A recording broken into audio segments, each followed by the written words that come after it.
Hola.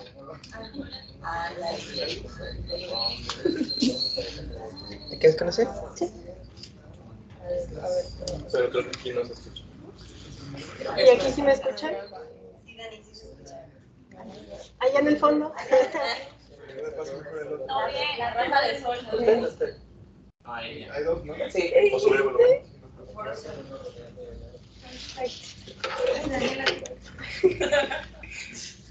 Te voy a quitar esto, ya no estoy cargando.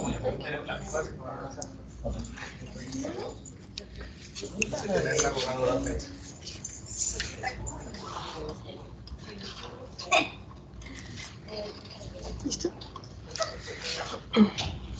Hola, buenos días. Mi nombre es Carla Daniela Fuentes Vadillo. Soy R1 de Neuroradiología y el día de hoy vamos a ver malformaciones vasculares y fístulas cerebrales, lo que el radiólogo debe saber. Mis maestros asesores fueron la doctora Mariana Mercado Flores y el doctor Jaciel Maya García.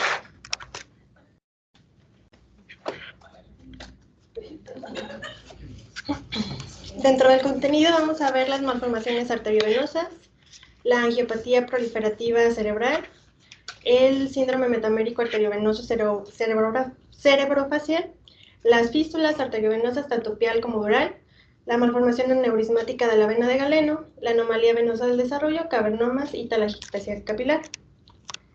Estos pues realmente son temas un poco complejos porque varía tanto la etiología como la hemodinamia que ocurre en el paciente. Entonces han intentado hacer diferentes clasificaciones. La que vamos a ocupar para esta clase va a ser las que tengan derivación o shunt, que es una conexión anómala, o las que no tienen derivación. Dentro de las que tienen derivación vamos a tener la malformación arteriovenosa, la angiopatía cerebral proliferativa, la malformación aneurismática de la vena de Galeno y las fístulas arteriovenosas. Y aquellas que no tienen derivación vamos a tener el cavernoma, la telangiectasia capilar y la anomalía venosa del desarrollo. Vamos a empezar con las de derivación, que son propiamente las de esta clase, y vamos a entender primero que entre las arterias y venas, pues siempre vamos a ver capilar. Eso es lo normal. Entonces, en las malformaciones vasculares cerebrales vamos a tener principalmente dos alteraciones. Una va a ser las malformaciones arteriovenosas, donde en lugar de tener un capilar, vamos a tener un nido o un ovillo vascular, que va a comunicar pues, la arteria y la vena. Y las fístulas, que igual no van a tener capilares, sino que va a haber un trayecto directo entre la arteria y la vena. Ya hablando propiamente de las malformaciones arteriovenosas, vamos a ver que estas se presentan entre la tercera y cuarta década de la vida y que la clínica va a ser variable. Vamos a tener que pueden llegar a ser solamente un hallazgo incidental, pero también vamos a ver que en un 15% estos pueden ser sintomáticos. Normalmente van a debutar con hemorragias en un 65% y también pueden llegar a tener crisis convulsivas. Pueden llegar a tener algún otro déficit neurológico dependiendo de su localización, pero normalmente cuando son sintomáticas debutan con hemorragia. El riesgo de sangrado anual de estas malformaciones arteriovenosas va a ser del 3%. Lo más frecuente es que sean solitarias, pero también pueden haber múltiples malformaciones arteriovenosas y pues también el riesgo de sangrado va a variar si es un paciente que ya ha tenido alguna hemorragia previa o si la localización es profunda o si tiene alteraciones en el drenaje. Las características o lo que vamos a buscar por imagen o lo que nos va a ayudar al diagnóstico va a ser pues lo que ya habíamos mencionado, la presencia de un nido vascular y que esto nos va a propiciar que tenga un drenaje venoso profundo. También hay que buscar de manera intencionada algunos otros datos como los nidos o los aneurismas intranidales, pero también como hay una alteración hemodinámica podemos encontrar aneurismas en alguna otra región y esto siempre hay que mencionarlo porque al médico tratante pues esto le va a brindar mayor información. Y pues lo importante es siempre buscar para decir que hay malformación que exista un nido vascular. Tenemos este estudio de un paciente masculino de 18 años que presentó un hematoma parietal izquierdo y que en la tomografía que le pidieron ya de extensión del estudio observamos cómo hay imágenes serpentiginosas, las cuales están presentando realce en medio de contraste. Realmente la tomografía nos puede aportar información, pero no va a ser el estudio de elección. Y aparte alcanzamos a evidenciar que hay hemorragia subaracnoidea y hemorragia intraventricular. Y en la angiografía por sustracción digital selectiva de la arteria carótida interna, observamos cómo hay una aferencia hacia un nido vascular y que a su vez empezamos a ver cómo hay un llenado temprano en lo que es las venas. Se han utilizado diferentes clasificaciones para evaluar estas malformaciones. La primera que se hizo fue en 1986, que es la más conocida, que es la de Speslin-Martin. Vamos a ver que esta toma tres criterios: el tamaño, la localización y el drenaje. Y dependiendo de esto va a dar un puntaje, entonces la vamos a clasificar de 1 a 5. Entonces cuando el nido es menor a 3 centímetros le vamos a dar un punto, cuando es mediana de 3 a 6 centímetros 2 puntos y cuando es grande le vamos a asignar 3 puntos. Vamos a ver que tenemos que buscar si está en una zona elocuente, que se refiere a si está en un área de la corteza sensorial motora, sensitiva, visual, si está en los núcleos profundos o cualquier área que consideremos elocuentes, ya que si está en esto le asignamos un punto y si no lo está pues son 0 puntos. Y lo otro es si tiene un drenaje profundo. Normalmente consideramos si es un drenaje profundo cuando se va a las venas cerebrales internas, a la basal o el seno recto. En fosa posterior hay un poquito más de duda, ya que solamente se consideran las venas cerebelosas hemisféricas que drenan al seno recto o transverso como profundas. Y después de esto, en el 2010 se hizo una simplificación de esta escala que la va a dividir en 3 clases, ya que se vio que no hay mucha diferencia entre el grado 1 y 2 y el 4 y 5, entonces se hizo una simplificación y ya la clase A va a ser 1 y 2, B es la clase 3 y la clase C es 4 y 5. Esto debido a que normalmente se le ofrece un tratamiento quirúrgico y vamos a ver que la clase A tiene una mejor evolución al tratamiento quirúrgico, o sea, no hay tantas complicaciones o déficits, mientras que la clase C no se recomienda que se le dé un tratamiento quirúrgico. Entonces vamos a tener como una zona gris, que es el grupo B, que es una zona muy heterogénea donde puede haber tanto complicaciones si se le da o no se le da tratamiento quirúrgico. Entonces se creó como otra escala intentando suplir estas dudas, que es la escala suplementaria de Lawton, que a diferencia de la de Speslin-Martin, involucra otros criterios que no solamente por imagen. Aquí ya nos involucra lo que es la edad, si ya ha tenido hemorragia y si tiene un nido difuso. Esta se puede usar por sí sola o se puede usar mezclando las dos, la de Speslin-Martin y la suplementaria. Cuando por sí sola tiene un puntaje mayor de 3, no se recomienda tratamiento quirúrgico. Y cuando se suma la de Speslin-Martin con la del Lawton y el puntaje da mayor a 6, tampoco se recomienda el tratamiento quirúrgico. Entonces tenemos un ejemplo de un paciente masculino de 26 años, donde vemos un ovillo vascular en la resonancia magnética ponderante 2 a nivel frontal izquierdo, que como ya sabemos, la angiografía siempre va a ser el estudio de elección o el gold estándar. Vemos el ovillo vascular, la aferencia por la arteria carótida interna, y vemos cómo hay drenaje hacia venas corticales. Entonces, por tamaño, el tamaño mencionaban que era 2 centímetros, daría un puntaje de 1, y pues no está en una zona elocuente y no tiene un drenaje profundo, entonces se considera un Speslin-Martin 1, grado 1. Este es otro ejemplo. Este paciente debutó con una hemorragia subaracnoidea.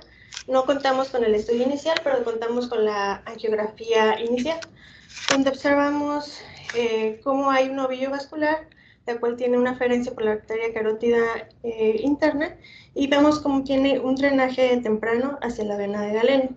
Vemos también que hay algunos nidos intravasculares, y pues este paciente, un aneurisma intraanidal y la dilatación de la vena de Galeno. Este por tamaño medía 1.8, tiene un drenaje profundo y pues no está en una zona elocuente. Entonces este entra dentro del el grupo de grado 3.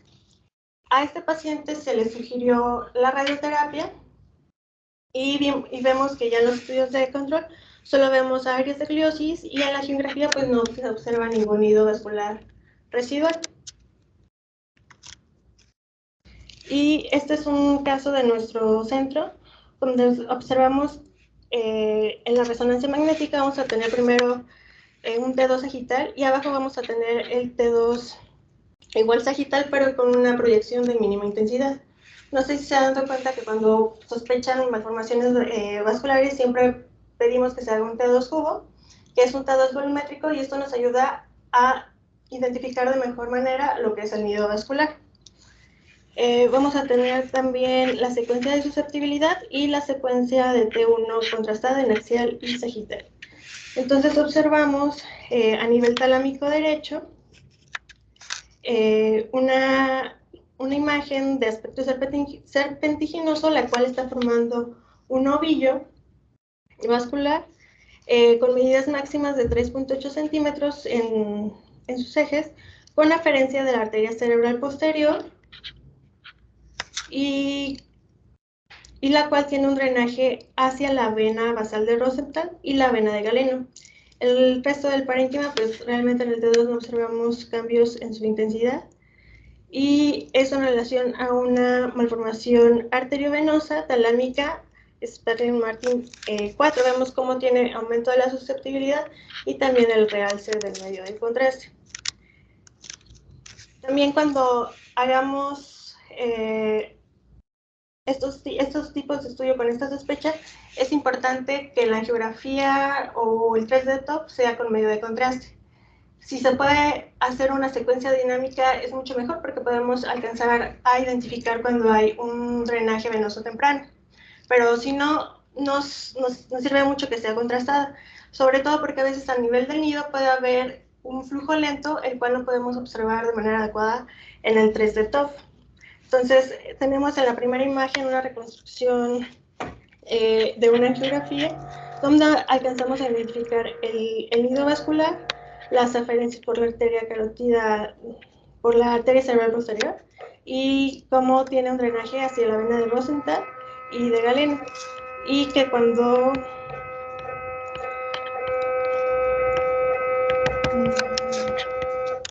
tienes que quitar el señalador.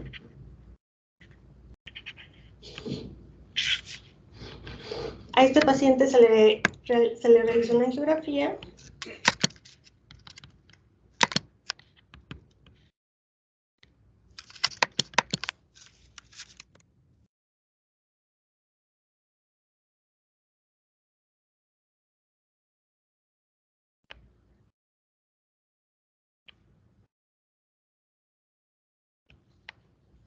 bueno, pasa más rápido de lo que quería.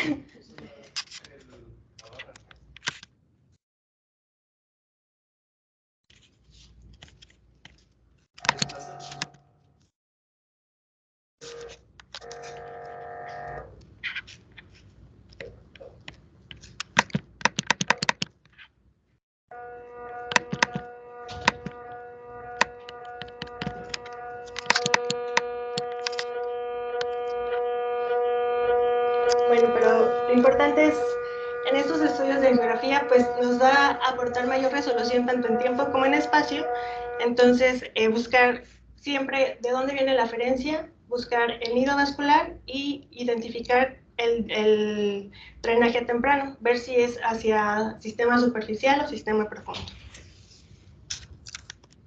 Siempre buscar de manera intencionada aquellos factores que nos pudieran aumentar el riesgo de hemorragia, como que encontremos restos de hemosiderina en secuencias como SWI, la presencia de un aneurisma intranidal, que tenga estenosis o trombosis de una de las venas de drenaje de salida, que sea un drenaje venoso profundo o que este sea único y que la localización sea profunda, se toma también como profunda a nivel de fosa posterior.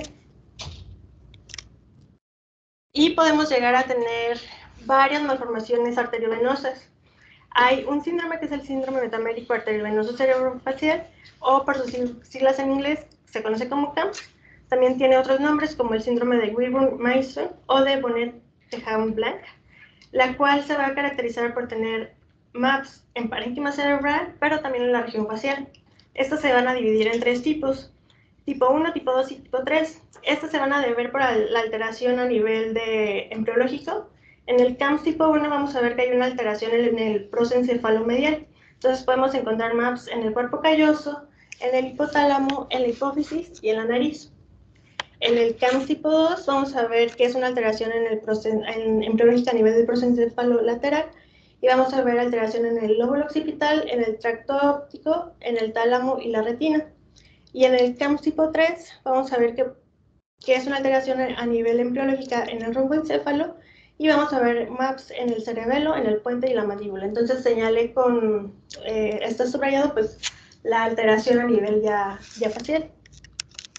Realmente el CAMS es poco frecuente, afortunadamente, y en este caso tenemos una paciente de 10 años que tiene historia de hemiparesia progresiva, y le piden pues estudios de imagen para valorar esta enfermedad.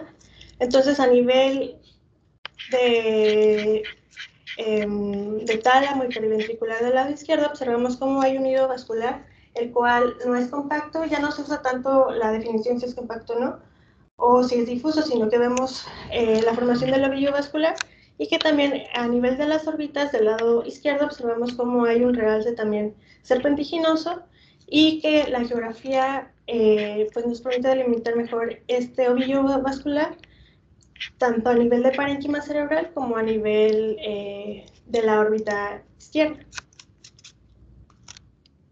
Otra de las patologías es la angiopatía proliferativa cerebral, la cual va a estar, la cual representa el 2 al 4% de las malformaciones arteriovenosas, y estas van a afectar normalmente un lóbulo completo o incluso un hemisferio cerebral.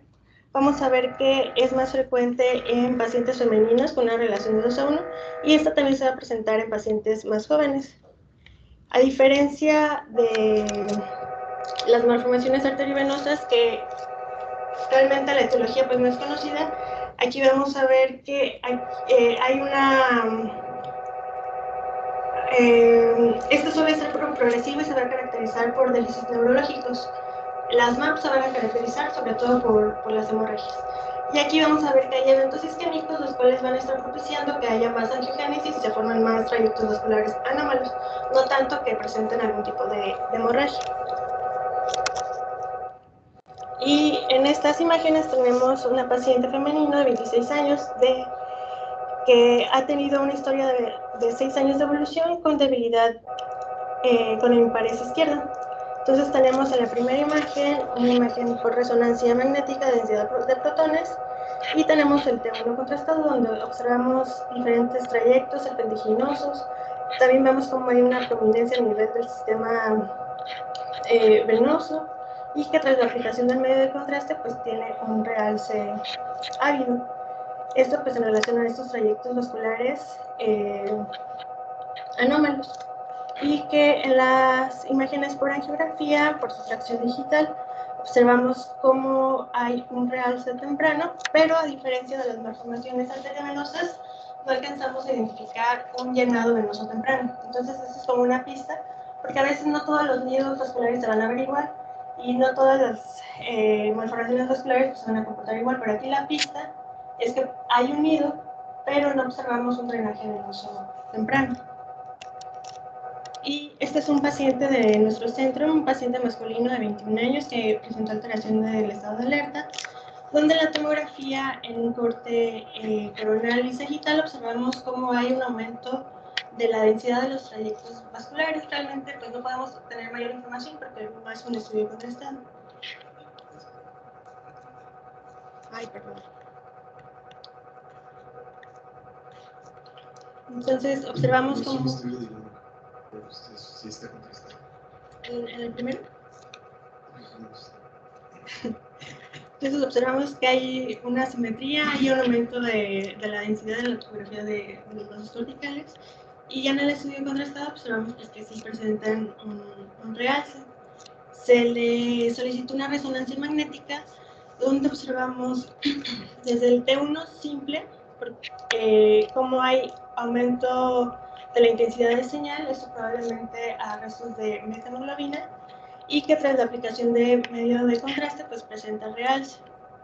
Vemos también cómo tienen algunas áreas con aumento de la susceptibilidad, y a este paciente se le realiza un estudio contrastado, una angioresonancia, donde observamos todos estos trayectos vasculares serpentiginosos, y con esta reconstrucción pues alcanzamos a identificar áreas que no observábamos en el estudio inicial. Entonces, en este estudio pues son diferentes las sospechas diagnósticas, ¿no? Podría ser una malformación arteriovenosa, pudiera ser incluso una fístula dural. Entonces, en estos casos, lo ideal es recomendar una ecografía, porque ahí ya nos apunta Perdón, la fístula una fístula piel. Porque en estos casos, como tenemos la limitante de la resolución en tiempo, pues no estamos seguros de que tenga un drenaje venoso profundo y un drenaje venoso temprano, lo cual nos haría el diagnóstico diferencial. Entonces, en estos casos, siempre sugerir la angiografía. Continuando con los temas, vamos a hablar de la fístula arteriovenosa dural. Estos representan del 10 al 15% de las malformaciones vasculares. Y vamos a ver que son conexiones anómalas entre las arterias que normalmente alimentan pues, lo que es la meninge, el hueso o los músculos, pero no propiamente el parénquima cerebral.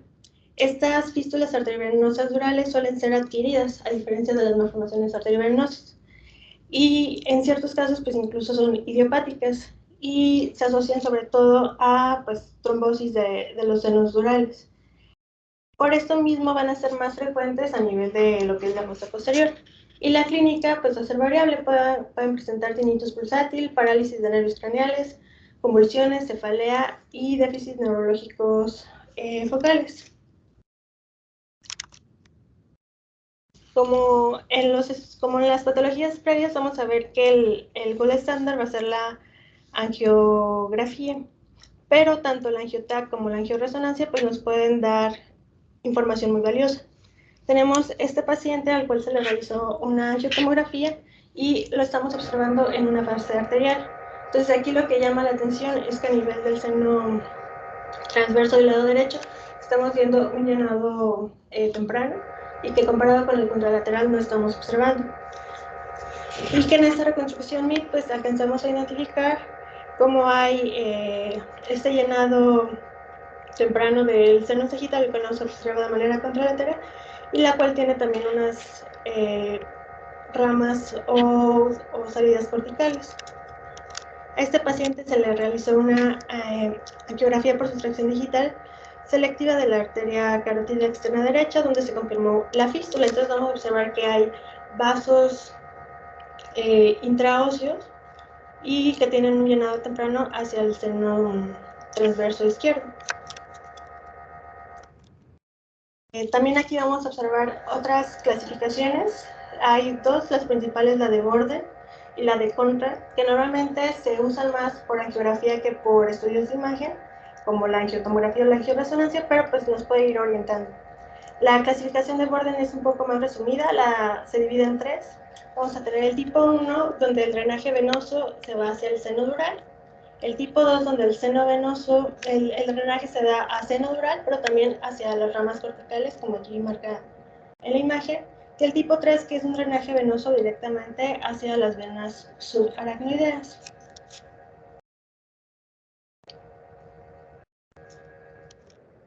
La clasificación de Conrad, vamos a ver que es un poco más extensa y nos va a evaluar también si el flujo es anterogrado o retrógrado. Entonces, el tipo 1 vamos a ver que es un drenaje al seno venoso con un flujo retrógrado. El tipo 2A es un drenaje venoso con un flujo retrógrado, o sea, ya hay cambios en la hemodinamia, entonces ya es un flujo retrógrado. El grupo 2B vamos a ver que hay un flujo anterogrado y que hay un drenaje también hacia el sistema venoso cortical. El tipo 2AB vamos a ver que hay un drenaje venoso con un flujo retrógrado y también hacia venas corticales. el tipo 3 vamos a ver que hay un drenaje venoso cortical con ectasia. El tipo 4 vamos a ver, el tipo 3 es sin ectasia y el tipo 4 ya es con ectasia. Vemos cómo hay dilatación del sistema venoso cortical. Y el tipo 5 ya es cuando hay un drenaje hacia las venas espinales. Estas clasificaciones se pueden, bueno, la de Borden se puede considerar como un tipo 1 y 2A el tipo 1, y el tipo 2 va a ser el 2B y el 2AB, mientras que el tipo 3 de Borden que veíamos va a corresponder al 3, 4 y 5. Vamos a ver que se considera esto importante, ya que la mortalidad va a variar según el grado, siendo el tipo 1 pues un grado más bajo o se considera menor agresivo, tanto el tipo 1, 1A de point contact como el 1 de Borden. Realmente, en radiología la clasificación que más utilizamos es la de Borden. ¿Sí? La de Coñard se utiliza un poquito más en la geografía con sustracción digital, porque aquí ya puedes valorar un poquito mejor. La de Coñard ya implica cómo está el flujo cerebral. Ya aquí también vemos si el flujo está anterógrado o si está retrógrado. Entonces realmente eso es muy difícil de ver en los estudios convencionales de radiología, los que vemos en imagen. Bueno, también conviene que revisen cuál es la base que hay detrás de los diferentes tipos de angiografía cerebral que hacemos. O sea, hay angiografías que sí nos pudieran ayudar un poquito, que tienen una mayor resolución temporal y que podamos ver diferentes fases y podemos inferir tal vez alguno de los hallazgos que vamos a ver en una angiografía por sustracción digital. Pero bueno, no sé, no, ¿vas a tocar lo de los tipos de las angioresonancias? Entonces, es importante también que conozcan cuál es el principio, por ejemplo, de la angiografía simple que hacemos con tiempo de vuelo, con el 3 de toque, y cuál es también la base que subyace a las técnicas de TRIX o TRAX, o que se llaman angiografías resultante de tiempo, porque estas angiografías nos pueden llegar a dar un poquito más de información. Pero es importante que sepan cómo funcionan para que las sepan adquirir adecuadamente. Si quieres, Gracias. Y pues tener en cuenta que cuando observamos que tiene un drenaje venoso cortical, es decir, cuando es un Coñard 2B al 5, un Borden del 2 al 3, se considera que el comportamiento es agresivo, lo cual aumenta la mortalidad en 10.4%, con un riesgo anual de hemorragia de 8.1%. Entonces tenemos otro caso de nuestro hospital, donde a una paciente femenina de 58 años, la cual tuvo antecedente de trasplante renal hace 3 meses, presentó con alteración del estado de alerta. Entonces, pues siempre que tenemos un paciente con alteración del estado de alerta, el estudio inicial puede ser una tomografía simple. Entonces, a nivel de fosa posterior, alcanzamos a identificar que hay un discreto aumento de la densidad a nivel del seno transverso del lado izquierdo, que en la ventana ósea, que ya en la ventana ósea observamos cómo hay cambios a nivel de hueso muy discreto en comparación al contralateral, lo cual nos pudiera estar sugiriendo que pudiera haber algún proceso a ese nivel, ya sea algún trayecto vascular o algo. Y debido a que estamos viendo un aumento de la densidad, pues pensamos que pudiera estar pasando una trombosis. Entonces se le realiza la resonancia magnética, donde observamos una secuencia FLAIR y una secuencia de susceptibilidad, y vemos cómo hay un edema vasogénico temporo-occipital del lado izquierdo, que realmente no respeta un territorio vascular, y también que en la secuencia de susceptibilidad pues tiene múltiples imágenes puntiformes, lo que nos está haciendo pensar que pudiera tener microhemorragias. Entonces, hasta este momento pues llevamos la sospecha de una trombosis venosa, la cual está haciendo hemorragias. Se le realiza el estudio contrastado, le realiza el 3D TOF y alcanzamos a identificar que hay un aumento de calibre a nivel de la arteria meningia izquierda asociado a vasos perforantes, el cual se observa de mejor manera en la adquisición axial y pues esto en relación a una fístula dural. Entonces aquí lo importante es observar los trayectos vasculares intraóseos. Bueno, este estudio no era contrastado, este era Un 3D TOF. un 3D TOF, que es una angiografía, una angioresonancia simple con técnica de tiempo de vuelo. Aquí, pues, esta es una secuencia basada en T1. Aquí, ¿qué es lo que hacemos? Pues, se le lanzan pulsos de saturación selectivos de T1 que hacen que todo el parénquima que está estático se empiece a saturar y que te dé menos edema. Entonces, únicamente vemos los espines arteriales que están en movimiento y que esos no los alcanzamos a saturar y pues son lo que nos forman las imágenes de la angioresonancia. En este caso, en esta técnica de 3D TOF, lo que nos llama la atención pues obviamente es la simetría está del lado izquierdo, ¿verdad? Aquí vemos la carótida interna y vemos la carótida externa. La carótida externa sale de la rama maxilar y luego la maxilar te da la meningia media que aquí ingresa al cráneo y te está dando algunas ramas de la meningia media hacia esta imagen que vemos de este lado.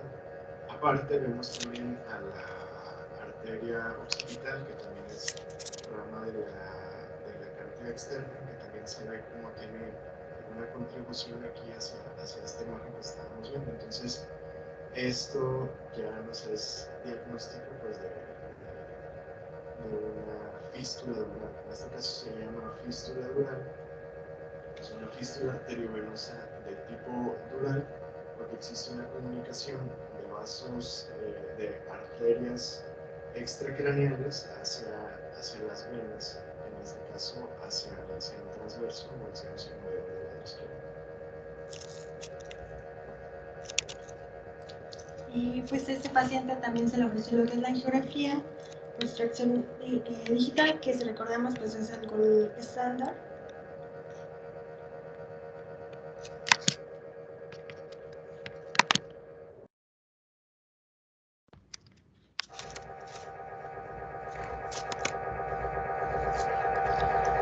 En el cual observamos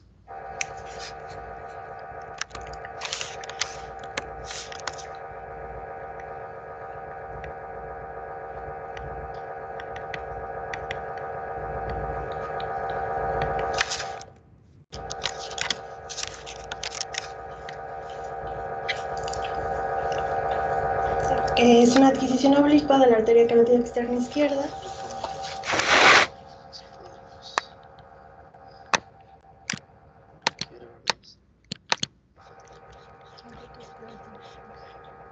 Acá, esta es la pantalla de acá. Ahí suelta que este es el cursor, dar un clic y en lo que le das a play, nada más arrastrar la barra. El cursor está acá, ¿sale? Cuando desaparezca el comando para que salga. Y luego cuando quieras volver, regresas para allá a la izquierda y te sale acá. Que la pantalla suelta que está acá. ¿Sale? Si arrastras el cursor para la derecha, te sale acá. ¿Se ve el cursor allá?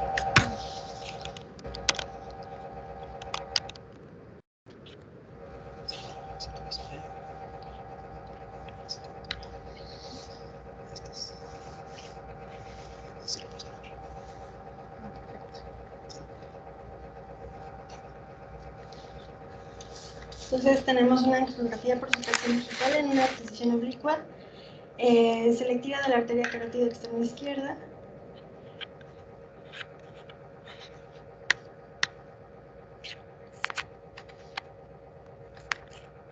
Estamos viendo una fase arterial temprana.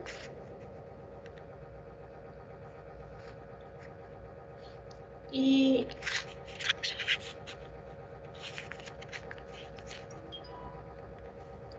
observamos también ya arterias perforantes transcalvarias.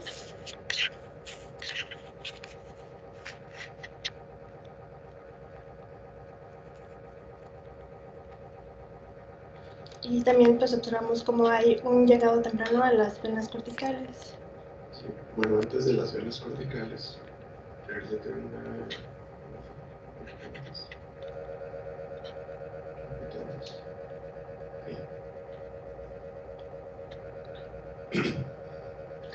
Entonces, aquí hay un disparo selectivo a nivel de la arteria carótida externa. Esta rama de la carótida externa que se dirige pues hacia atrás y tiene ese trayecto ondulado es la arteria occipital. Aquí la arteria occipital, en el caso de las fístulas durales, las aferencias son pues, principalmente ramas de carótida externa y se ven estos vasitos de pequeño calibre que la verdad aquí casi que son como una mancha nada más, son muy delgaditos, pero estas venas transóseas o transcalvarias son lo que en la tomografía veíamos como esa irregularidad en la pared del seno sigmoideo del lado izquierdo. O sea, aquí digamos que la presentación más frecuente de una fístula dural es que haya sucedido una trombosis de un seno dural y entonces esa trombosis genera isquemia y esa isquemia genera factores de proliferación vascular que empiezan a reclutar muchos vasos. Entre esos vasos son estas venas transcalvarias o venas transóseas, que imaginen que lo que están haciendo estas venas transcalvarias es que están tratando de taladrar el seno dural que está trombosado para volverlo a recanalizar. Entonces están, digamos, ahí perforando hasta que logran recanalizar ese seno y entonces sucede todas las complicaciones que ya conocemos. ¿Okay? Entonces aquí estas venas transcalvarias lo que están haciendo es que están llenando primero hacia el seno sigmoideo y luego aparte acá a nivel del seno transverso viene esta vena que está aquí, que es la vena de la vena, que es la vena anastomótica inferior, viene hacia venas silvianas y luego de venas silvianas también sale esta vena anastomótica superior o vena detrolar que viene a drenar al seno sagital superior. Por eso están viendo un flujo, en este caso hay un flujo anterógrado, pero aparte también está viendo un llenado retrógrado hacia venas corticales. En este caso vemos cómo se llena sigmoideo y luego hacia atrás se llena seno transverso y luego se llena la venas silvianas hacia trolar y luego detrolar pues ya da la vuelta por acá por seno sagital superior para drenar en una fase hacia el seno transverso del otro lado, en una fase un poquito más tarde, si quieres dejarla recorrer.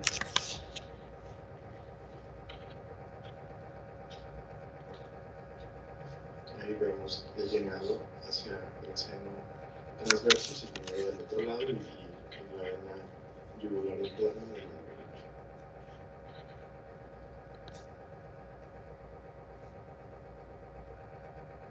Como pueden ver, pues esta angiografía es un estudio dinámico, o sea, a diferencia de lo que podemos hacer en un 3D TOF, que el 3D TOF solamente tenemos una adquisición o una sola imagen, no tenemos más. Por eso la angiografía por sustracción digital es el gold estándar para la valoración de distancia.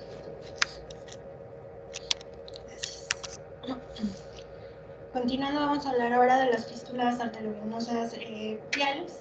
Estas representan el 1 al 2% de las malformaciones vasculares cerebrales y estas se van a caracterizar por tener una conexión directa entre arteria y vena. Y pues la pista es que vamos a observar que hay venas dilatadas y una dilatación asimétrica de la arteria que nutre a la arteria pial. Estas son lesiones de alto flujo y normalmente la clínica se caracteriza por cefalea o incluso un soplo craneal. Estas van a presentar un riesgo mayor de sangrado que las malformaciones arteriovenosas. no vamos a observar nido vascular. Y es importante también saber que se asocian a la telangiectasia hemorrágica hereditaria. Y pues realmente es una patología rara, no se sabe realmente cuál es su etiología. Hay teorías que consideran que es una disregulación de la angiogénesis y hay otros que consideran que puede ser trauma o incluso genético. Entonces tenemos un ejemplo de un paciente de 1 año de edad, el cual presenta una falla cardíaca congestiva. Se le realiza una resonancia magnética donde observamos estas secuencias de T2. Vemos la arteria cerebral media del lado derecho, la cual está prominente en comparación al contralateral. Y también vemos estas saculaciones en territorio ya arterial. Estos pacientes, también otro de los datos o de la clínica es que pueden llegar a presentar falla cardíaca y que esta falla cardíaca pues no es de origen cardíaco, sino que ya es secundario por el robo que llegan a generar las fístulas piales. Es otro ejemplo de un paciente de 7 años el cual ha presentado cefaleas y tiene el antecedente de telangiectasia hemorrágica hereditaria. Entonces observamos una imagen por resonancia magnética TIRIAN-T 2, donde vemos estos trayectos saculares prominentes, corticales a nivel silvianos, y vemos como en la reconstrucción coronal MIP hay una prominencia de lo que es la arteria cerebral media. Entonces vamos a observar prominencia vascular tanto arterial como venoso, y es muy evidente esas saculaciones a nivel cortical venoso. Y pues ya en la angiografía por sustracción digital alcanzamos a identificar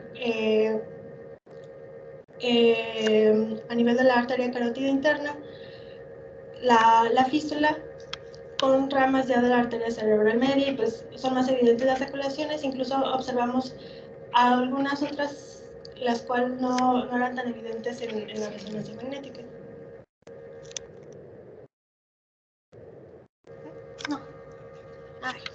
Sí, bueno, aquí es importante que reconozcan cuál es la diferencia entre una malformación arteriovenosa y con una fístula arteriovenosa. O sea, hay una malformación arteriovenosa que todas son anomalías vasculares.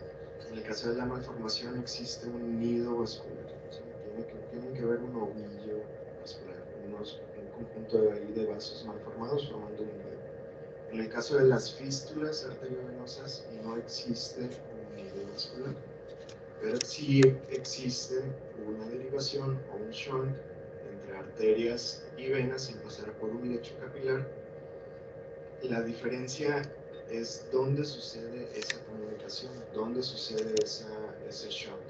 En el caso de las fístulas arteriovenosas de tipo dural, son ramas durales o que vienen de carótida externa y que comunican a nivel intracraneal.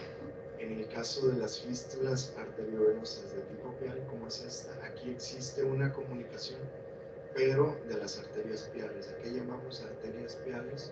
Son a partir de la carótida interna en su segmento oftálmico, ya perforó la dura y se encuentra ahora en el espacio subaracnoideo. Entonces, todas estas ramas que generan la arteria cerebral media, cerebral anterior y las vertebrales a partir de su segmento V4, ya son arterias que están en el espacio aracnoideo y que dan ramos piales. Si la comunicación sucede entre estas arterias en el espacio subaracnoideo, se consideran fístulas arteriovenosas de tipo P. ¿Okay? Ya estas arterias quedan ramas piales. Así es. Sí. Entonces que no, aquí no hay nido.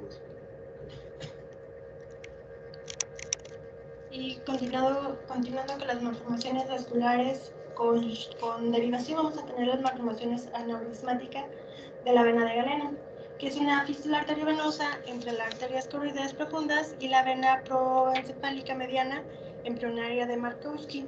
Vamos a ver que son poco frecuentes, representa menos del 1% de las malformaciones vasculares, y estos raramente se diagnostican después de los 3 años. También se caracterizan por tener, por ser de un flujo de alto grado, y normalmente pueden debutar con una causa de insuficiencia cardíaca, la cual no es cardíaca. El tamaño pues es variable, pero pues se va a caracterizar por tener esta imagen tubular, y también pueden coexistir con hidrocefalia y eventos vasculares isquémicos. Como mencionábamos también en las fístulas piales, estos también pueden presentar un soplo craneal. Entonces tenemos este ejemplo al cual primero pues, se le realizó el ultrasonido transfontanelar, donde observamos una imagen anecoica a nivel de la topografía de la vena de Galeno, que tras la aplicación de la función Doppler color observamos cómo hay vascularidad con esta imagen de yin-yang.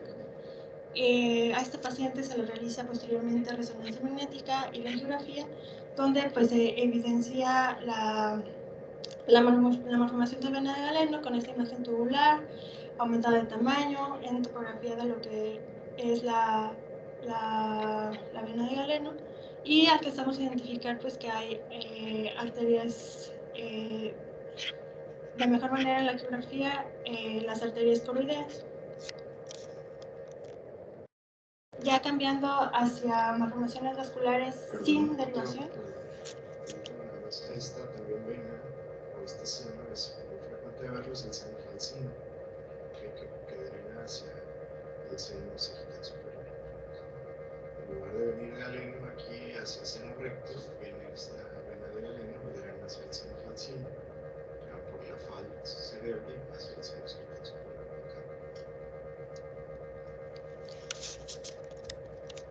Entonces ya en las malformaciones vasculares sin derivación vamos a tener la anomalía venosa de desarrollo, que yo creo que a la mayoría nos ha tocado ver alguna.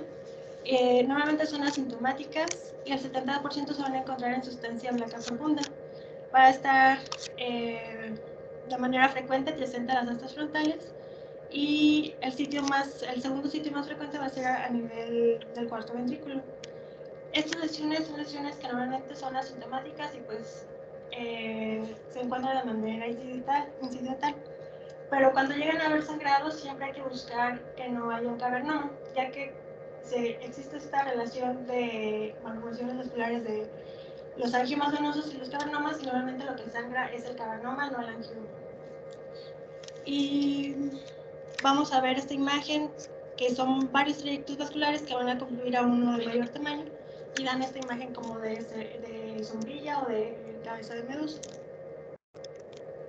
Entonces tenemos este ejemplo, una resonancia magnética ponderada en T2 en una tensión axial, y tenemos también una magnificación de un T1 contrastado, donde observamos en la primera imagen una imagen heterogénea, irregular, con un halo hipointenso, y que en la adquisición con el T1 contrastado observamos pues, esta relación del angioma venoso con el cavernoma. Y pues la podemos encontrar como la imagen de sombrilla que ya mencionaba, o la imagen de cabeza de medusa, donde vemos pues, varios trayectos vasculares que confluyen a uno de mayor tamaño. Normalmente estas lesiones pues, suelen ser asintomáticas, pero se ha encontrado que aquellos pacientes que tienen algún síntoma y se les realiza el estudio y encuentran un angioma venoso, tienen un aumento del flujo sanguíneo cerebral por ACL. O sea, eso fue como un estudio buscando por qué se consideraban asintomáticos y si había algún estudio por imagen que nos aportara alguna otra información. Realmente no se ha encontrado por qué se está observando este aumento del flujo sanguíneo cerebral, pero pues todavía está en estudio y pues es un dato nuevo respecto a los angiomas venosos. Y pues este es un paciente de nuestro centro que venía por sospecha de neuroinfección, y pues como hallazgo observamos en la secuencia de susceptibilidad cómo hay un trayecto vascular, el cual están confluyendo otros vasitos de menor calibre, y que tras la aplicación de gadolinio, pues esto tiene realce, que esto es como lo clásico que observamos. Otro de las malformaciones vasculares es el cavernoma. antes se le consideraba un hemangioma, pero pues un hemangioma es un tumor y el cavernoma es una malformación. Entonces ya no se debe usar ese término. Vamos a ver que el público de presentación va de los 40 a los 60 años y es más común que los encontremos en los hemisferios cerebrales. También pueden encontrarse en tronco encefálico, cerebelo o incluso en la médula espinal. La clínica pues es variable, pueden ser hallazgos incidentales, pueden ser asintomáticos en un 20%, pero pueden llegar a tener crisis convulsivas o déficit neurológico. La imagen típica o característica pues es la imagen en palomita de maíz y es muy característico que van a presentar un halo hipointenso en las secuencias de T2 o dependientes de T2, que es un halo de hemosiderina. El riesgo de sangrado pues va a ser variable. Ahorita vamos a ver cómo la podemos clasificar, pero normalmente cuando observamos que hay restos de sangre, aumenta la posibilidad de que haya sangrado. Y pues este riesgo va desde el 1 a un 25%. Se hizo una clasificación que es la de Zambransky, que yo creo que la mayoría hemos escuchado hablar de ella. Es una clasificación que se hizo en 1994. Cuando se hizo, pues realmente no teníamos la secuencia de susceptibilidad y pues ya se ha ido añadiendo a esta categoría. Inicialmente solamente teníamos del grado 1 al grado 4. Entonces vamos a ver que el grado 1 corresponde a una hemorragia ya en un estadio subagudo tardío, porque la vamos a ver hiperintenso en T1 y hiperintenso en T2. Y lo característico en los cavernomas es este halo hipointenso en secuencias dependientes de T2. El grado 2 es la imagen clásica, que es la de palomita de maíz, la cual pues vamos a ver que es heterogénea y también pues nos puede hablar que hay restos de hemorragia. Entonces el grado 1 y el grado 2 son los que más se asocian a sangrado. El tipo 3 es una hemorragia crónica, entonces se va a comportar hipointenso en T1, hipointenso en T2 y pues vamos a seguir observando pues este halo de hemosiderina. Y el grado 4 pues vamos a ver imágenes puntiformes, principalmente en la secuencia de susceptibilidad. Se dice que en el T1 y en el T2 pues pueden pasar desapercibidas. Y el grado 5, que es el que se agregó, se considera que es una hemorragia más allá de lo que es el cavernoma. Entonces, para tenerlo en consideración. Y tenemos este ejemplo de una paciente de 10 años con antecedente de dolicocefalia tratada con cirugía, la cual se le evidenció una lesión a nivel del cíngulo izquierdo, la cual vemos que es irregular, mal definida, se comporta heterogénea en T1 y T2, pero es de predominio hipointenso. Alcanzamos a identificar el halo de hemosiderina en la secuencia de T2 y en FLAIR, y vemos que en la secuencia de susceptibilidad pues tiene francamente un aumento de la susceptibilidad. Entonces esto en relación a un cavernoma Zambransky 3. Y tenemos otro ejemplo de un paciente al cual se le evidenció una lesión lobulada en tálamo izquierdo, la cual se proyectaba hacia el tercer ventrículo, con bordes delimitados, intensidad heterogénea tanto en T1 y en T2, con un halo de hemosiderina en las secuencias dependientes de T2 y con aumento de la susceptibilidad. Esto pues en relación a un cavernoma Zambransky 2. Y aquí tenemos otro caso. Este es un paciente de 13 años, el cual ha presentado vértigo. Se le realiza el estudio de resonancia magnética.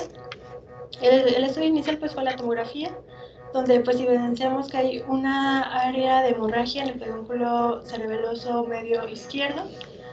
Ya en la resonancia magnética observamos en la secuencia T1 cómo se comporta heterogéneo, de predominio pues hiperintenso en el T1, en el T2 hipointensos, igual heterogéneo, con aumento de la susceptibilidad, pero ya en la secuencia de susceptibilidad alcanzamos a identificar más aumentos focales de la susceptibilidad en ambos hemisferios cerebrales, lo cual nos habla ya de una cavernomatosis. Lesiones pues pueden ser asintomáticas o sintomáticas. Normalmente cuando son asintomáticas la terapia es conservadora, se pueden realizar resonancias de seguimiento cada 1 o 2 años y pues lo ideal es mantener la presión arterial en el rango normal. Ya cuando son sintomáticas, que es un paciente que viene por sangrado, pues ahí ya se le recomienda lo que es la microcirugía o la radiocirugía, pero pues sí es un hallazgo incidental, realmente el tratamiento es la vigilancia. Y por último vamos a tener las telangiectasias capilares, que representan el 15 al 20% de las malformaciones vasculares intracraneales. Y vamos a ver que el sitio más común suele ser a nivel del puente, seguido de cerebelo y médula espinal. Por lo general vamos a ver que son lesiones pequeñas y se encuentran igual de manera incidental. Síntomas raros pueden ser dolor de cabeza, vértigo y tinnitus, pero normalmente son hallazgos incidentales. Y la pista o la clave por imagen, vamos a ver que es una lesión hipointensa en sí, con un realce que mencionan que es en cepillo. Entonces tenemos este caso, donde observamos a nivel del puente que hay aumento de la susceptibilidad y que tras la administración de medio de contraste pues presenta un realce leve en cepillo, y pues son hallazgos que no se debe de dar algún tratamiento, son lesiones de Lipney-Allen. Y este es otro caso de nuestro centro, de una paciente de 18 años, la cual tuvo un antecedente de un astrocitoma pilocítico juvenil y la cual se encuentra en estudios de control. Entonces, en la primera imagen tenemos un T1 donde pues, realmente no observamos algún dato o algún hallazgo significativo. Y en la secuencia de susceptibilidad, pues alcanzamos a ver restos de hemosiderina por los cambios posquirúrgicos, pero alcanzamos a ver una imagen tenue a nivel del puente del lado izquierdo, con aumento de la susceptibilidad, que tras la aplicación de medio de contraste, pues presenta realce también leve. Entonces, a veces son muy pequeñas y pues incluso pueden llegar a pasar desapercibidas por nosotros. Ya todo. No sé si tengan alguna duda o pregunta.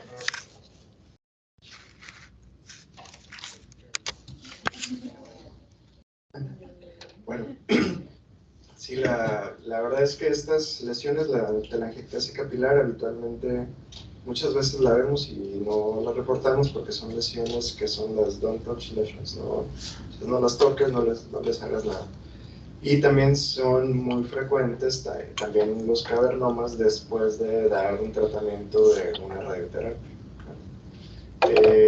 Y bueno, lo otro que les iba a mencionar es que todas las anomalías, las malformaciones vasculares de alto flujo, que son por ejemplo las primeras que vimos, la malformación vascular o la fístula arteriovenosa, básicamente todas se pueden asociar a hidrocefalia, que es por lo que les habíamos comentado en la clase pasada, porque el líquido cefalorraquídeo se absorbe a nivel principalmente de los senos durales, y estos senos durales ya se encuentran saturados por esta derivación arteriovenosa.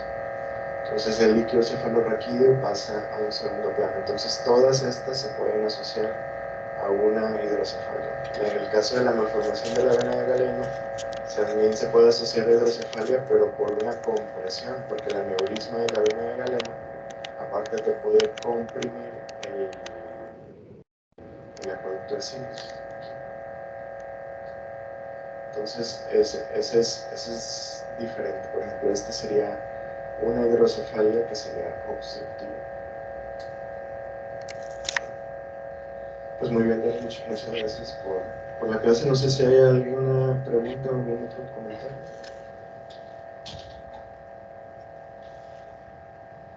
Bueno, también recordar, pues cuando nos toque un estudio, a lo mejor y no vamos a tener como que un diagnóstico así de que ya lo veo y ya sé qué es, ¿verdad?